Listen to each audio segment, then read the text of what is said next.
Hi നമസ്കാരം, welcome back. വളരെ പ്രധാനപ്പെട്ട മറ്റൊരു അപ്ഡേറ്റ്സാണ് ഷെയർ ചെയ്യുന്നത്. എന്താണ് നോക്കാം നമുക്ക്. ഖാദി ബോർഡ് LDC പരീക്ഷയുടെ ലിസ്റ്റിൽ ഉൾപ്പെടാൻ സാധ്യതയുള്ള ഉദ്യോഗാർത്ഥികൾക്ക് സർട്ടിഫിക്കറ്റ് അപ്ലോഡ് ചെയ്യണമെന്ന് പറഞ്ഞുകൊണ്ടിട്ട് കേരള പബ്ലിക് സർവീസ് കമ്മീഷൻ്റെ ഭാഗത്തു നിന്നും മെസ്സേജ് വന്ന് തുടങ്ങിയിട്ടുണ്ട്.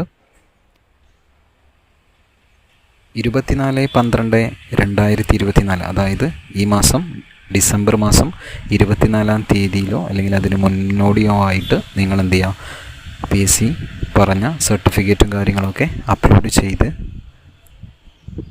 വെക്കണം എന്നാണ് അറിയിക്കുന്നത്.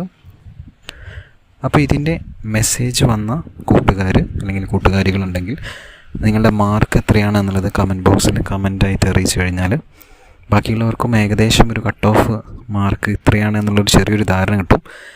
പൂർണ്ണമായിട്ടും ശരിയാവണം എന്നില്ല, എന്നിരുന്നാലും പരീക്ഷ എഴുതിയ ആളുകൾക്കൊക്കെ ഒരു ഏകദേശം ഒരു ധാരണ കിട്ടാൻ അത് സഹായിക്കും. മറ്റൊരു അപ്ഡേറ്റ്സിൽ കാണാം. അതുവരേക്കും താങ്ക് യു.